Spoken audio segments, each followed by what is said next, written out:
B குரு சொந்தங்களுக்கு வணக்கம். இன்னைக்கு நேர்காணல நம்மளோட இருப்பவர் பி குரு நிறுவனரும் புவிசார் அரசியல் விமர்சகருமான திரு ஸ்ரீ ஐயர் அவர்கள். வணக்கம். வணக்கம், வந்தனம், நமஸ்காரம். எப்படி இருக்கீங்க? ரொம்ப நல்லா இருக்கும். நீங்க எப்படி இருக்கீங்க? நான் நல்லா இருக்கேன் கார்த்திக், சொல்லுங்க. தேர்தல் இதுவரையும் அமெரிக்கா தேர்தல் எப்படி நடைபெறுது? நேற்று பார்த்திருப்போம், ஒரு ட்வீட், ட்ரம்ப் அவர்கள் ட்வீட் போட்டது பெருசா இங்க பேசப்படுறது. அதாவது இந்தியாவோட தேர்தல் விதிமுறைகளை பார்த்து அவர் பிரமிச்சு அதை நம்ம கடைபிடிக்கணும், எப்படி இங்க ஓட்டர் ஐடி இருக்கோ அதே மாதிரி அமெரிக்காலையும் கொண்டு வரணும் அப்படின்னு நேற்று ட்வீட் போட்டாரு. இன்னைக்கு அதுக்கான ப்ராசஸ் அப்படி, அதாவது இங்க எஸ்ஐஆர் பெரிய பிரச்சனையா இருந்துச்சோ அந்த எஸ்ஐஆர் மாதிரி அமெரிக்காலையும் ப்ராசஸ் ஆரம்பிச்சுதான் மீண்டும் ஒரு ட்வீட் போட்டிருக்காரு. ஸோ அமெரிக்காவோட எலெக்ஷன் ப்ராசஸ் எப்படி இருக்கு?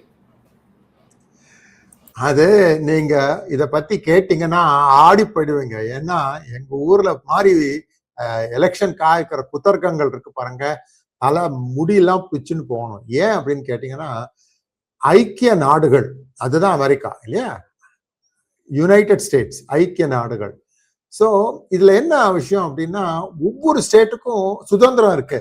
நீங்க எப்படி வேணாலும் எலெக்ஷன் கண்டக்ட் பண்ணலாம், பேப்பரால பண்ணலாம், இல்ல எலக்ட்ரானிக் ஓட்டிங் மிஷினாலையும் பண்ணலாம், இல்ல உங்களுக்கு பிடிச்ச உங்களுடைய இஷ்டமித்திர பந்து யாராவது ஒரு கம்பெனி வச்சாருன்னா அவருடைய மிஷினை வச்சு கண்டக்ட் பண்ணலாம். இந்த மாதிரி ஒரு லூஸா இருக்கு எல்லாம். அப்படின்னா என்ன சொல்ல வரேன்னா, செங்கல்பட்டுல இருக்கிறவர் ஹைதராபாத்ல போய் ஓட்டு போட போனாருன்னா அங்க இருக்கிற மிஷினே வேற மாதிரி இருக்கும், ப்ராசஸே வேற மாதிரி இருக்கும், ஒரே குழப்பம். இதுதான் இப்போதைக்கு இருக்கிற நிலைமை.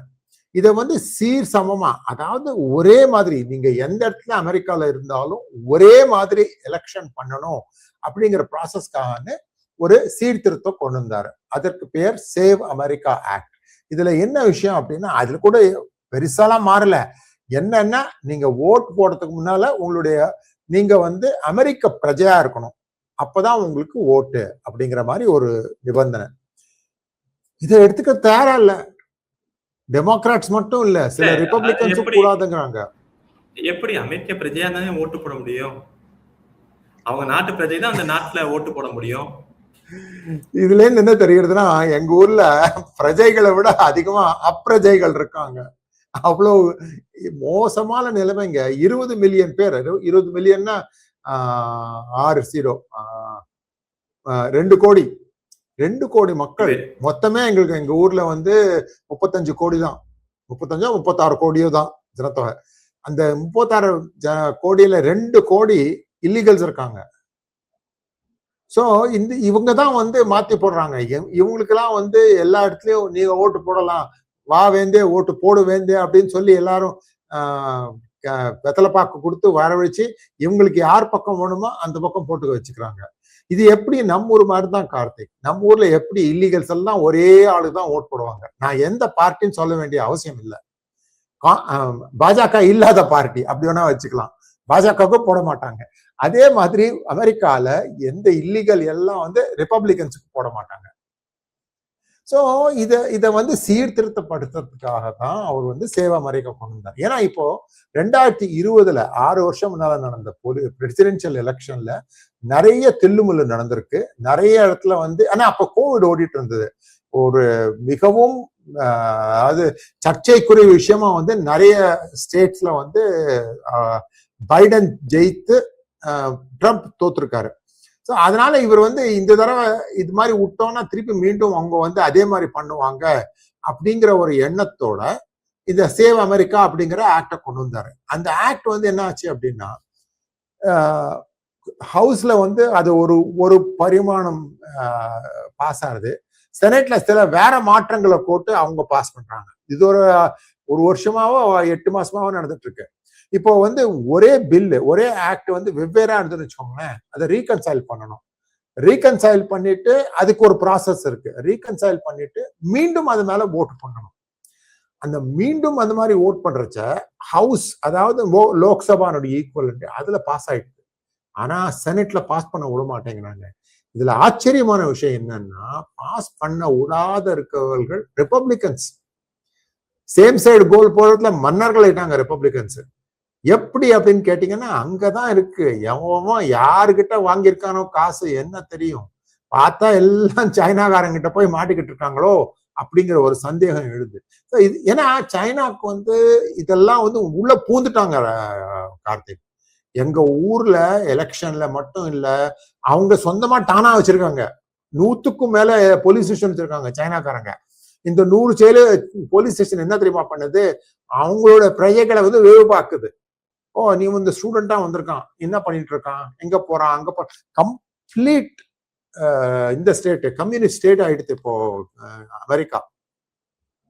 இதெல்லாம் வந்து ஓரளவுக்கு மீட்டு வரதுக்காக தான் ட்ரம்ப் வந்து முயற்சி பண்றாரு.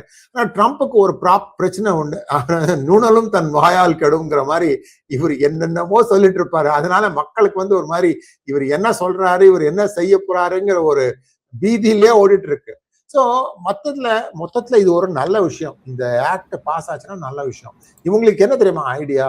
இந்த நவம்பர்ல எப்படியாவது மீண்டும் டெமோக்ராட்ஸ் மெஜாரிட்டியில வந்துடணும். அதாவது ஹவுஸ்லயும் சரி செனட்லயும் சரி. அதுக்கான பார்த்திருப்போம். இன்னைக்கு செய்தித்தாள்ல வந்திருக்கு, அவருக்கான அந்த ஆதரவு வந்து 33% குறைஞ்சிருக்கு, ட்ரம்ப் அவர்களுக்கான ஆதரவு அப்படின்னு சொல்லிட்டு செய்திகள் வருது. உண்மையா? இது வந்து என்ன அப்படின்னா, இவருக்கு இஸ்ரேலியர்கள் என்ன சொன்னாங்க, இஸ்ரேல் மட்டும் இல்ல எங்க ஊர்ல இருக்கிற சில பேரும் சொன்னாங்க, நீங்க போய் ஈரான்ல இருக்கிற தலைமையை தூக்கிடுங்க, உடனே எல்லாம் அப்படியே பழக்குன்னு முடிஞ்சிடும். நீங்க போய் ஈரானை வந்து நான் லிபரேட் பண்ண ஆளு அப்படின்னு பேர் வாங்கலாம் அப்படின்னு. ஆட்சி 8 மாசம் ஆறுது கிட்டத்தட்ட ஒன்னும் ஆறா மாதிரி தெரியல. சாரி 6 மாசம் ஆறுது கிட்டத்தட்ட ஒன்னும் ஆறா மாதிரி தெரியல. அதனால இப்ப வந்து புதை மணல்ல மாட்டிக்கொண்டிருக்கிறார். இதுல இருந்து வெளில வர்றதுக்கு எப்படின்னு பாத்துட்டு இருக்காரு. இதுல ஒரு விஷயம் சரி பண்றவர்களும் இவரால வந்து இது வந்து ஒரு பிடிச்ச சங்கிலி மாதிரி இழுத்துக்கிட்டே இருக்கு எலெக்ஷன்ல எல்லாம். ஏன்னா ரிப்பப்ளிகன்ஸுக்கு கூட, டெமோக்ராட்ஸ் எப்பவுமே ஏத்தினா பிரேத்தின்னு பேசுறவங்க, ரிப்பப்ளிகன்ஸ் கூட இந்த மாதிரி அனாவசியமான ஒரு போர்ல நாம ஏன் போனோம் அப்படிங்கிற கேள்வி கேட்கறாங்க. அதனால என்ன ஆயிடுச்சு, போர் தொடுத்ததுக்கு அப்புறம் நீங்க எப்ப பார்த்தாலும் ஏவுகணைய வச்சே நாங்க ஜெயிக்கலாம் அப்படின்னா அது முடியாது. நீங்க வந்து பூட்ஸ் ஆன் த கிரவுண்ட், அதாவது உங்களுடைய சிப்பாய்களை வந்து அங்க இறக்கி ஏதாவது பண்ணணும். அது பண்றதுக்கு கவலைப்படுறாங்க, பயப்படுறாங்க. ஏன் அப்படின்னா சப்போர்ட் இல்லை. சோ இது வந்து ஒன்னால நான் கெட்டேன், என்னால நீ கெட்டேங்கிற மாதிரி இவரும் பிபி நெத்தன்யாகும் ஒத்து மேல ஒருத்தர் பழி சுமத்திட்டு இருக்காங்க. 2 பேருக்கும் எலெக்ஷன் வருது. அக்டோபர்ல பிபிக்கு எலெக்ஷன், நவம்பர்ல ட்ரம்ப்புக்கு எலெக்ஷன். இப்ப யாரு என்ன பாக்குறதுன்னு தெரியாம முழிச்சுக்கிட்டு இருக்காங்க. என்ன நீங்க சொல்ற மாதிரி தினம் ஒரு அறிவிப்பு மாதிரி திடீர்னு இப்ப யூஎஸ் டெரிட்டோரியா சேர்ந்தது ஹர்மோஸ் அப்படின்னு சொல்லிட்டு அந்த ஒரு மேப்பை வர வெளியிட்டு இருக்காரு ட்ரம்ப் அவர்கள். இது அதான் சொல்லேன், ட்ரம்ப்புக்கு வந்து எந்த பக்கம் கட்டில இருந்து எழுந்துக்கிறாரோ அதை பொறுத்து அவருடைய சிந்தனையும் மாறும். சோ அவர் சொல்வதை பாக்குறத விட அவர் செய்யறது என்னங்கிறத பாருங்க. ஸோ அதனால இப்போதைக்கு வந்து கொஞ்சம் கன்ஃபியூஸ்டா இருக்காரு. எப்படி நம்ம வந்து இதை நம்மளுடைய பாப்புலாரிட்டியை மீட்கிறது அப்படிங்கிற ரொம்ப குறியா இருக்காரு. பார்க்கணும் என்ன ஆக போறது அப்படின்னு. நான் நினைக்கிறேன் இவங்க சொல்ற அளவுக்கு மோசமான பாப்புலாரிட்டி ட்ரம்ப்புக்கு கிடையாது.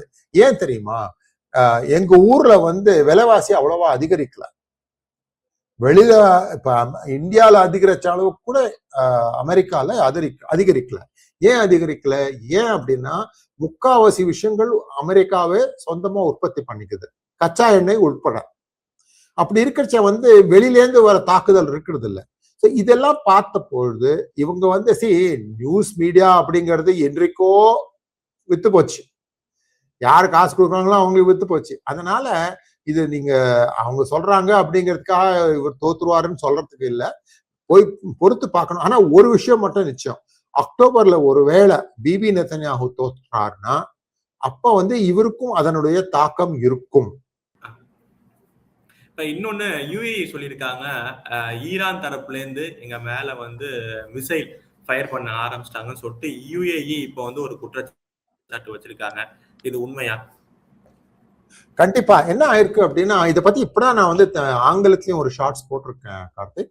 என்ன நடந்தது அப்படின்னு கேட்டீங்கன்னா, தரப்புல யுஏஇ தரப்புல சொல்றாங்க, ஈரான் அனாவசியமாக எங்க மேல 2 ஏவுகணையில தொடுத்தாங்க, அதை நாங்க பிரிங் டவுன் பண்ணிட்டோம். ஆனா அந்த ஏவுகணைகள் போய் எங்களுடைய ஆயில் இன்ஸ்டலேஷன் அடிக்கிறதுக்கு இருந்தது. அதனால இனிமே நாங்க உங்களுக்கு எதுவுமே வர்த்தக ரீதியில நாங்க உங்களுக்கு ஹெல்ப் பண்ண போறது இல்லை. எக்கனாமிக்கலி இது ஒரு பெரிய அடி ஈரானுக்கு. ஏன் அப்படின்னு கேட்டீங்கன்னா கார்த்திக், 1ஆம் நம்பர் பிசினஸ் 2ஆம் நம்பர் பிசினஸ் எல்லாமே ஈரானுக்கு யுஏஇ வழியா தான் நடத்துவாங்க. 2ஆம் நம்பர் பிசினஸ் புரியுது இல்லையா? லாண்டர் பண்ண பணம் செலவை செய்யும் இடம் இது என்ன அப்படின்னா யுஏஇ தான். இந்த யுஏஇ வந்து ரொம்ப ஒரு யுஏஇ சிங்கப்பூர் இந்த 2 நாடுகளுமே இருக்கு பாருங்க, ரொம்ப சாத்துரியமான நாடுகள். நல்லவனோட நல்லவன் மாதிரி தென்படுவாங்க, கெட்டவனோட கெட்டவன் மாதிரி தென்படுவாங்க. எப்பாவது கன்ஃபியூஸ் ஆயிடும். அப்பதான் வந்து உங்களுடைய உண்மை சுரூபம் வெளில வரும். சோ இப்ப என்ன சொல்றாங்க அப்படின்னா, உனக்கும் எனக்கும் இனிமே நான் உங்ககிட்ட ஒண்ணும் பண்ண மாட்டேன், வர்த்தகத்தை கம்ப்ளீட்டா துண்டிக்கிறேன் அப்படின்னு சொல்றாங்க. இது வந்து ஒரு பெரும் இடி ஈரானுக்கு. ஏன்னா இது வந்து பாருங்க, இந்த பிப்ரவரி 28ஆம் தேதி ஆரம்பிச்சது இந்த போர் இல்லையா? மார்ச் ஏப்ரல் அந்த காலகட்டத்துல ஈரான் மிகவும் அதிகமாக தாக்கிய நாடு எது என்று கேட்டீங்கன்னா அது யுஏஇ தான். இஸ்ரேலை விட அதிகமா இவங்க மேல ஏவுகணை பாய்ச்சிருக்காங்க. ஏன் பண்ணாங்க? ஈரானுக்கு என்ன ஒரு நிமிஷம் இதை நான் எக்ஸ்பிளைன் பண்ணணும், பேக்ரவுண்ட் எல்லாருக்கும் புரியும். இது ஈரானுக்கு என்ன அப்படின்னா, யுஏஇ விழுந்ததுன்னா அதை சுத்தி இருக்கிற நாடுகள் எல்லாம் விழுந்துரும் அப்படிங்கிற ஒரு அபார நம்பிக்கை. எதுக்காக அப்படி ஆச்சு அப்படின்னு கேட்டீங்கன்னா, அதாவது கோவிட் சமயத்துக்கு நம்ம போனோம். கோவிட் சமயத்து என்ன ஆச்சுன்னா, எல்லாருமே வீடு பூட்டிட்டாங்க இல்லையா, வெளியிலே வரல. இப்போ கச்சா எண்ணெயை உற்பத்தி செய்து அதன் மேல் பொருளாதாரமாக திகழும் நாடுகள் பஹ்ரைனா இருக்கலாம், குவைத்தா இருக்கலாம், சவுதி அரேபியா இருக்கலாம், யுஏஇயா இருக்கலாம், ஓமாரா இருக்கலாம். இவங்களுக்குலாம் வந்து என்ன ஆயிடுது அப்படின்னா, நிறைய கத்தரும் இருக்கலாம், நிறைய கடன் வாங்கி தான் வேலை செய்யணுங்கிற மாதிரி ஒரு நிலைமை வந்துடுது. சோ இவங்களுக்கு எல்லாருக்குமே இப்ப பாருங்க, இவ்வளவு கழுத்து வரை கடன் இருக்கு. ஒரு காலகட்டத்துல ஒரு பீப்பா $6 வித்துக்கிட்டு இருந்தாங்க கார்த்திக். இப்ப இன்றைய விலை வந்து 68 75 என்னமோ, $75 ஒரு பீப்பாக்கு. அந்த அளவுக்கு கீழே வந்தப்ப என்ன ஆச்சுன்னா, அதெல்லாம் லாஸ்ட்ல வித்துருக்காங்க. அவங்களுடைய உற்பத்தி காஸ்ட் அதை விட அதிகம். சரியா? சோ இப்ப அதெல்லாம் வந்து பேங்க் எல்லாம் போட்டு நெருக்குது. சோ இதெல்லாம் யாருக்கிட்ட இவங்களுக்கு வந்த கடன்லாம் எங்கேருந்து வந்தது? வெளிநாட்டுல இருந்து வந்தது. ஆனா அது எல்லாமே யுஏஇ வழியா தான் போச்சு. சோ அதனால ஈரான் என்ன பண்ணிட்டுன்னா, யுஏஇ நம்ம வந்து துவம்சம் பண்ணிட்டோம்னா இந்த சுத்தி இருக்கிற நாடுகள் எல்லாமும் அடங்கிடும் அப்படிங்கிற ஒரு எண்ணத்தோட போயிட்டு இருக்காங்க. சோ இப்போ வந்து யுஏஇ என்ன ஆச்சு, ஓரளவுக்கு அவங்க தங்களைத்தானே பாதுகாத்துட்டாங்க, டிஃபெண்ட் பண்ணிக்கிட்டாங்க. இப்போ என்ன ஆகுது அப்படின்னு பாத்தீங்கன்னா, யுஏஇ சொல்றாங்க, இனிமே நான் உங்களோட ஒன்னும் டீல் பண்ண போறது இல்லை. யுஏஇ இப்போதைக்கு ஒரு நல்ல நண்பரா இருக்கு இந்தியாவுக்கும் இஸ்ரேலுக்கும். இது ஒரு திருப்பு முறையினே பார்க்கலாம். ஆனா இது எத்தனை நாள் வச்சிருப்பாங்கன்னு சொல்ல முடியாது. ஏன்னா இந்த பக்கம் ஒரு பக்கம் இவங்களோட சண்டை போட்டுட்டு இருக்காங்க ஈரானும் யுஏஇயும். இன்னொரு பக்கம் செய்திகள் என்ன வருது அப்படின்னா, யுஏஇயா இருக்கட்டும், சவுதி அரேபியாவா இருக்கட்டும், கத்தரா இருக்கட்டும், இல்ல இவங்க இந்த 3 நாடுகள் வச்சுப்போமே, இவங்கெல்லாம் ஈரானோட இந்த IRGC இருக்குல்ல, அவங்களோட நான் உனக்கு $1 பில்லியன் தரேன், என் மேல நீ ஏவுகணை தாக்காத அப்படிங்கிற மாதிரி டீல்லாம் போட்டதாகவும், இந்த டீல்லாம் கூட இந்த பணமும் கூட யுஏஇ வழியா தான் வந்து செலவைப்பட்டு வெளில போயிருக்குங்கிற மாதிரியும் ஒரு பேச்சு இருக்கு. இதுக்கு யாரும் வந்து ப்ரூஃப் கொடுக்கறது இல்லை. ஆனா ஒரு விஷயம் பார்க்கணும், நீங்க ஒரு மாதம் திடீர்னு ஒரு ஏவுகணையும் பாய்ச்ச மாட்டாங்க ஏதோ ஒரு நாட்டு மேல. அது சவுதி அரேபியாவா இருக்கலாம், பஹ்ரைனா இருக்கலாம், குவைத்தா இருக்கலாம். அது எப்படி முடியும்? எதுக்கா இப்படி இஷ்டத்துக்கு இங்க அங்க அடிக்கிறேன்னு பண்ணிட்டு இருக்காங்க. சோ இதுல இருந்து என்ன தெரியுது அப்படின்னா, எல்லாரும் அவங்க கூட்டு இருந்தப்போ ஒரு பேச்சு பேசுறது, தனித்திருந்தப்போ வேற மாதிரி ஒண்ணு போட்டு தங்களா தனி டீல் போட்டுக்கிறது ஈரான் கிட்ட. நிதர்சன உண்மை என்னன்னா, இவங்கெல்லாம் அமெரிக்காவை நம்பிதான் இதுல களத்துல இறங்கினாங்க. அமெரிக்காவால இவங்கள ஹெல்ப் பண்ண முடியல. அது ரொம்ப நிதர்சனமா தெரியுது. ஆனா இப்ப அமெரிக்கா என்ன பண்ணிடுது அப்படின்னா, நீங்க வந்து ஹோர்முஸ்குள்ள யாரையும் உள்ள வெளியே அலோவ் பண்ண போறது இல்லை. நாங்க என்ன பண்றோம், அது கொஞ்சம் வெளில நிக்கிறோம், உங்களையும் நாங்க வெளில அலோவ் பண்ண போறது இல்லை அப்படின்னு இவங்களை நெருக்குறாங்க. அதாவது நீங்க ஈரான் வந்து எல்லா நாடுகளையும் நெருக்குறது, ஈரானை வந்து அமெரிக்கா நெருக்குது. சோ ஒரு ஏதாவது என்னன்னா, இவங்களால இத ஒரு பெரிய வெற்றி அப்படின்னு சொல்லிட்டு பண்ணவும் முடியல. இவங்களாலையும் அவங்களுடைய கச்சா எண்ணெயை விற்க முடியல. இன்னொரு பிரச்சனை என்னன்னு வச்சுக்கோங்க, என்னன்னா இப்போ ஒரு கிணறு ஆயில் கிணறு இருக்குல்ல, இந்த ஆயில் கிணறுல இருந்து நீங்க உற்பத்தி எடுத்துக்கிட்டே இருக்கணும். அது அது இப்போ எடுத்தீங்கன்னா எங்க போகணும், எங்கேயோ இடத்துல ரொப்பணும், ரொப்பிட்டு அதை டேங்கர்ல அனுப்பணும். இப்ப இது மாதிரி அமெரிக்கா வந்து இவங்களை நிறுத்தினதுனால இவங்களால வந்து உற்பத்தி பண்றத முடியல. என்ன பண்ணிட்டாங்க, நிறைய கிணறுகளை மூடிட்டாங்க. மூடின கிணறு திருப்பி திறந்து விட்டா அங்கேயும் திருப்பி பீச்சுன்னு வராது எண்ணெய். அந்த அந்த கிணறு அதோட முடிஞ்சது கேஸ். அது பக்கத்துல எங்கேயாவது போய் திருப்பி மீண்டும் தோண்டணும். மீண்டும் தோண்டணும்னா உங்களுக்கு எல்லா தோண்ட வேண்டிய எக்யூப்மெண்ட் எல்லாம் கிடைக்கணும்.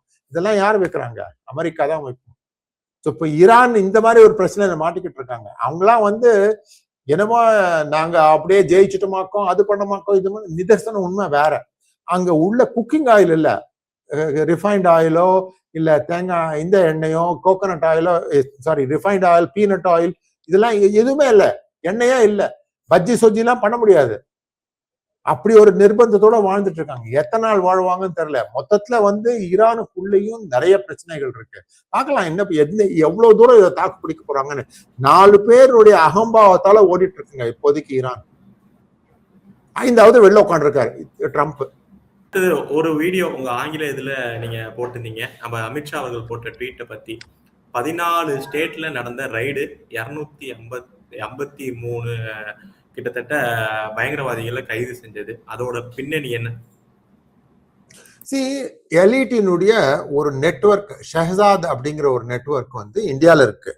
இது என்னுடைய புஸ்தகங்கள்லாம் படிச்சீங்கன்னா நேயர்களே, who painted my money white, இல்லைன்னா வந்து who painted my lust red, எந்த புஸ்தகம் நீங்க படிச்சீங்கன்னாலும் எல்லாத்துலயுமே இந்த ஐஎஸ்ஐயின் தாக்கத்தால உருவாகும் பிரச்சனைகள் எப்படி இந்தியா பேஸ் பண்ணுது, அதை எப்படி வந்து முறியடிக்கிறது அப்படிங்கறதா எல்லா கதைகளுமே. இது நான் வந்து ஒரு ஏஷியமா, அதாவது ஒரு ஃபிக்ஷனலா தான் இமேஜின் பண்ணி எழுதினேன். நான் சொன்னது எல்லாம் நிஜமாயிட்டே வருது. நான் என்ன சொன்னேனோ 2020 சொன்னேன், இந்த மாதிரி டிமானிட்டைசேஷனுக்காக பண்ண வேண்டிய காரணம், முக்கிய காரணம் இதுதான் அப்படிங்கிறது கள்ள நோட்டுகள். அந்த கள்ள நோட்டுகள் நிஜம்னு ப்ரூவ் ஆயிடுது. அப்புறம் இப்ப பாத்தீங்கன்னா இந்த துரந்தர்னு ஒரு படம் வந்தது, பார்ட் 1 பார்ட் 2, நீங்க பாத்தீங்களா இல்லையான்னு தெரியல. அதுல நிறைய விஷயங்கள் என்னுடைய புஸ்தகத்துல இருந்து தழுவப்பட்ட விஷயங்கள் தான். ஆனா நம்ம ஊர் தான் தெரியுமே அவங்களுக்கு, பாலிவுட்லாம் ஒத்துக்க மாட்டாங்களே. இந்த ஆரின் புஸ்தகத்திலிருந்து எடுத்தது அப்படின்னு ஒத்துனா அதுக்கப்புறம் அப்படியே வாயில இருக்கிற சொத்தெல்லாம் வெளில வந்துருமே. பண்ண மாட்டாங்க, திருட்டு பசங்க, விடுங்க, அதெல்லாம் விட்டுருங்க. மக்களுக்கு தெரியணும், அவ்வளவுதான். இது புஸ்தகம் எழுதுறது என்னன்னா மக்களுக்கு வந்து புரியணும் என்ன நடக்கிறது அப்படின்னு. சோ இது வந்து இப்போ இது மாதிரி இன்னும் பல கிளைகள் இருக்குன்னு நான் நினைக்கிறேன். இது பாருங்க, அமெரிக்காவும் சரி, சைனாவும் சரி, பாகிஸ்தானுக்கு நிறைய காசு கொடுக்கறது. நீ போய் இந்தியாவில கலவரம் உண்டு பண்ண, உம்மாவை வச்சுக்க, உம்மாவை வச்சு சும்மா சும்மா எதையாவது பண்ணிக்கிட்டே இரு அப்படின்னு. இது வந்து ஒரு என்ன சொல்றது, ஒரு வெறி மாதிரி ஆயிடுச்சு. மதராசாஸ்ல எப்போ இவங்க கண்ணா பின்னான்லாம் சொல்ல ஆரம்பிச்சாங்கன்னா அப்பவே இது வெட்டி இருக்கணும். எப்போ அது 1980 ஆரம்பிச்சது கார்த்திக். ஏன் அப்படின்னா 73 நிறைய இஸ்லாமிய மதத்தை சேர்ந்தவர்கள் மிடில் ஈஸ்டுக்கு வேலை பண்ண போனாங்க. அதாவது ஃபிட்டரு, பிளம்பரு, எலக்ட்ரிஷியனு, கார்பெண்டரு, கார்டனரு எல்லாம். இங்க பண்ற காசை விட 10 மடங்கு வேலை, 10ல 5 மடங்கு காசு வரும் இந்தியா பணத்துல கன்வெர்ட் பண்ணீங்கன்னா. அந்த காசெல்லாம் பண்ணிட்டு அதோட உடல இது வந்து இதுல முக்கியமான பங்கு அரேபியாவுக்கு உண்டு, சவுதி அரேபியா உண்டு, எல்லா நாடுகளுமே. இவங்கெல்லாம் வந்து இன்னைக்கு என்னமோ பெருசா புத்தர்கள் மாதிரி நடமாடிட்டு இருக்காங்க, எல்லாம் திருடுங்க. இவங்க என்ன பண்றாங்க அப்படின்னா, இவங்க காசு கொடுத்து நீ வந்து இஸ்லாமிய பரப்பு, 10 கிலோமீட்டருக்கு ஒரு மசூதி கட்டணும் அப்படின்னு ஒரு டிக்டாட். மக்கால இருந்து ஜக்கார்ட்டா வரலும், மக்கால இருந்து ஜக்கார்ட்டா வரலும் 10 கிலோமீட்டருக்கு ஒரு இடத்துல மசூதி கட்டியே ஆகணும். இதுக்கான பணம் தயார் பண்ணி கொடுத்துருக்காங்க. நீங்க வந்து நேஷனல் ஹைவேல இந்தியாக்குள்ள நீங்க போய் பாருங்க, உங்களுக்கு தெரியும் நான் என்ன சொல்றேன் அப்படிங்கிறது. இவங்க இதை பண்றதை பார்த்துட்டு கிறிஸ்தவர்களும் நாங்களும் பண்றோம் அப்படின்னு இவங்களும் இல்லீகல் ப்ராப்பர்ட்டி எல்லாம் வச்சுக்கிட்டு இவங்களும் கட்ட ஆரம்பிச்சிட்டாங்க. ஒரு கிராமத்துல ஒரு கிறிஸ்துவர் இருக்க மாட்டாரு, ஒரு இஸ்லாமியர் இருக்க மாட்டாரு, ஆனா ஒரு சர்ச்சும் இருக்கும், ஒரு மசூதியும் இருக்கும். எப்படிடா அப்படின்னா எல்லாரும் கன்வெர்ட் பண்ண போறாங்களாம். திடீர்னு பாத்தீங்கன்னா அந்த கோவில் இருக்கும், அந்த கிராமத்துல அந்த கோவில் இருக்கிற மூர்த்தி வந்து காணாம போயிடும். மூர்த்தி இல்லைன்னா அங்க வந்து எல்லாரும் வந்து பூஜைக்கு கோயிலுக்கு போக மாட்டாங்க. இதேதான் நடந்துட்டு இருக்கு. இப்பதான் மக்களுக்கு ஓரளவுக்கு விழிப்புணர்வு வந்திருக்கு. அப்படின்னு நம்ம கொஞ்சம் சந்தோஷப்படலாமான்னு யோசிக்கிறதுக்கு முன்னால போய் ஜோசப் விஜய்க்கு ஓட்டு போட்டிருக்காங்க. என்ன மக்களுக்கு அறிவு, ஓட்டை பத்தி ஒரு அதனுடைய விலை, அதனுடைய வேல்யூவே தெரியாம பண்ணிருக்கீங்க. நீங்க பண்ண வேலையை ஒரு ஒரு படும் மோசமான ஒரு விஷயம். இத சொல்றதுக்கு ஒரு பாலிட்டிஷியனுக்கு திராணி இல்ல, தம் இல்ல. நான் சொல்றேன், ஏன்னா நான் எனக்கு அரசியல் பிடிக்க தேவையில்லை. எல்லாரும் முட்டாளா இருக்கீங்க ஜோசப் விஜயால. எனிவே, இது என்னுடைய கருத்து, விட்டுருங்க.